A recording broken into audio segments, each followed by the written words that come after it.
Right guys, not made a video for a while. This one's quite important. I'm up here on Tyndall Hill, just near the top. Just not near enough to talk to see all the Glaswegian people that are up there. Because I'm not climbing on that. This is a much higher route. So, yeah, I've been thinking about what you just thought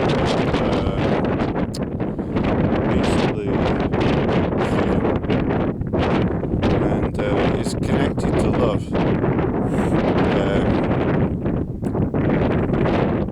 And it's to do with, basically to do with, as you get older, it's so easy to get kind of caught into negativity. And as a life coach, that's one of the things that really works the whole time is releasing yourself. And a lot of it has to do with letting go. And this art of letting go. And basically, the art of letting go is ironically, it's got two different aspects. These aspects in our society tend to be forgotten or dismissed or run away from.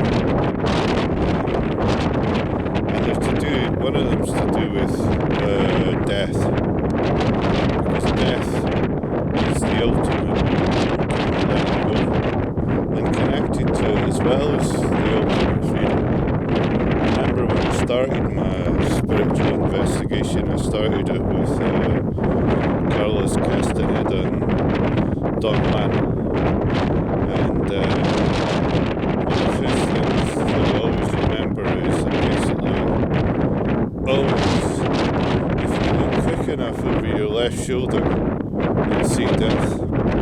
And no matter what happens, if you're finding life difficult, just look over really quickly, turn your head like that, and you'll see him.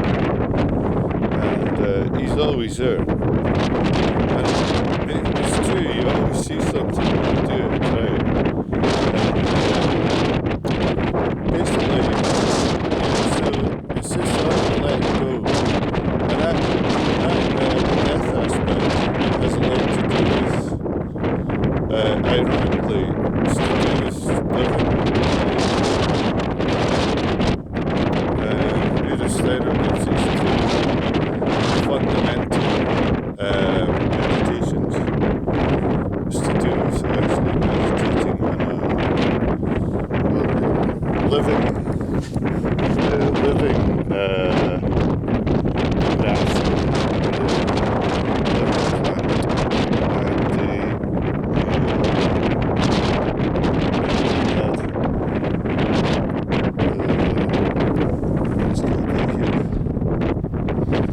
dead. Something is dead.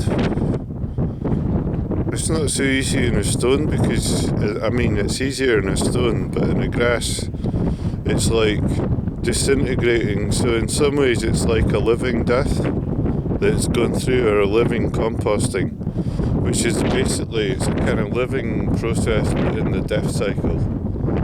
So that's a whole other kind of meditation. But anyway, the meditation is so simple, yet it's so important. And for some reason, it's really easy to get lost, so many different factors in life.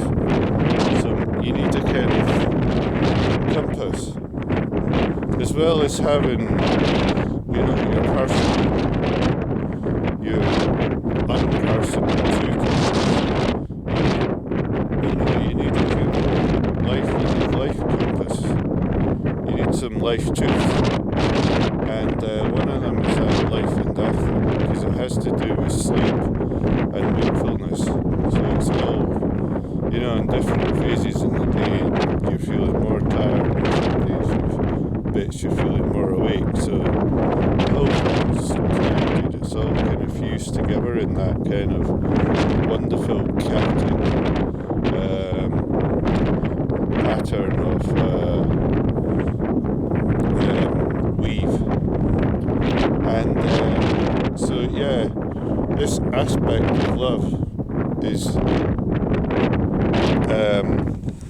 and freedom is so easy to forget. It's so important. Like, do you think it's possible to feel that way if you remember that first time you fell in love with somebody, or maybe it was the second time, but that time when you really fell in love with someone, you really were, and it was it was a mutual thing. You were getting the stuff back as well, and you were like head over heels basically, and everything glows. All the plants and everything glows, and the sunshine looks great, and everything looks great in life. And imagine if you could just have that generally.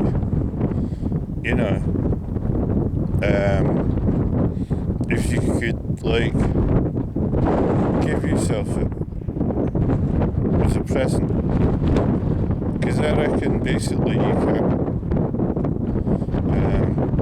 It's not like as it is in love. It's not like kind of a given thing. It's something that you work at to get in relationship to freedom.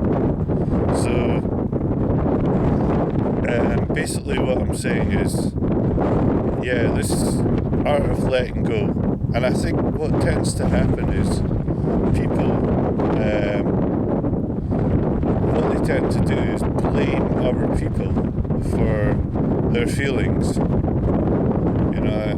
That's a classic age, particularly when you get into the relationship and you begin to see somebody's dark side. You go, you did this and that made me feel this way, and it's your fault.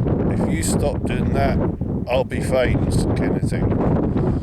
But basically, that's not it. You can choose.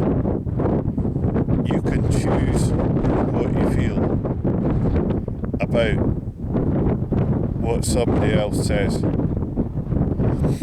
And, even if they tell you to, even if they say, but basically, if they say to you stuff like, if they say something like, fuck off you bastard, or something like that, and you have, or something worse, something that really nuzzles you, you idiot, or something, whatever it is, whatever your kind of,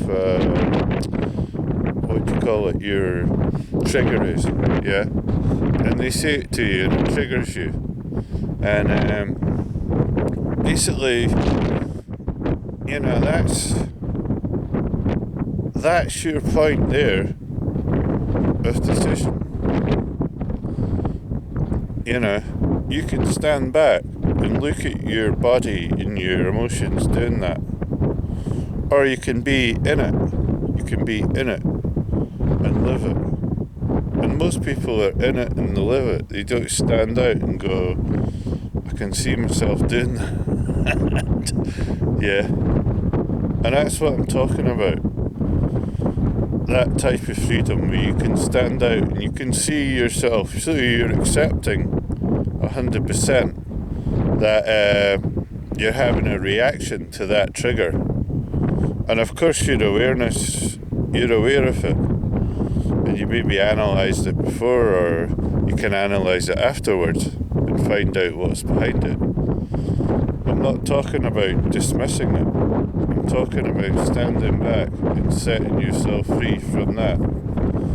And you can see how that's connected to this art of letting go, and how that separateness is connectedness.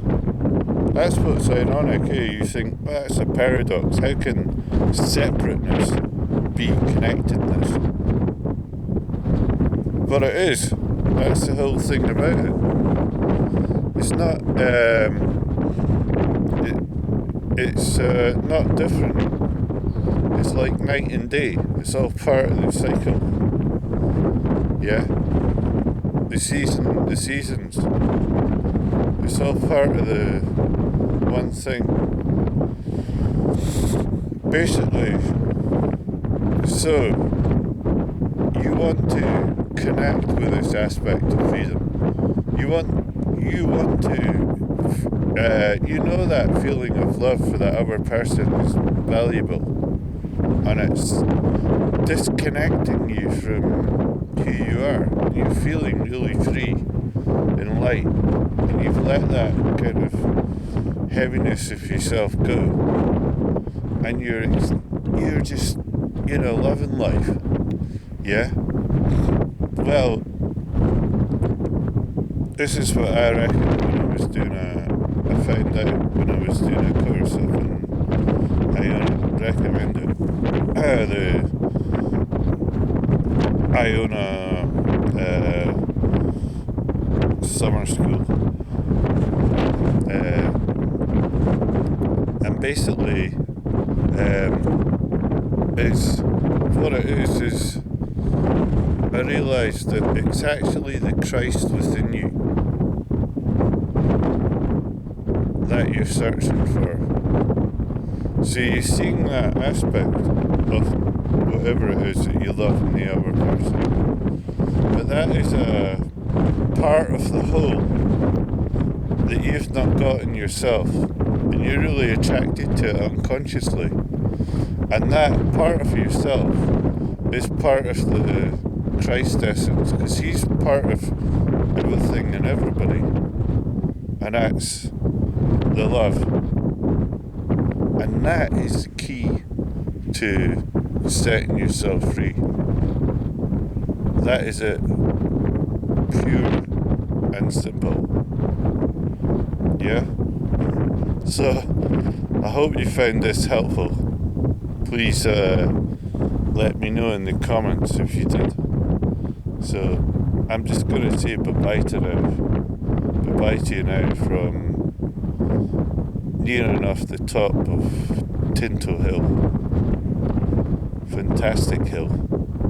Tinto means a red hill, but it's very much connected to this secret of the will. See you later. Bye.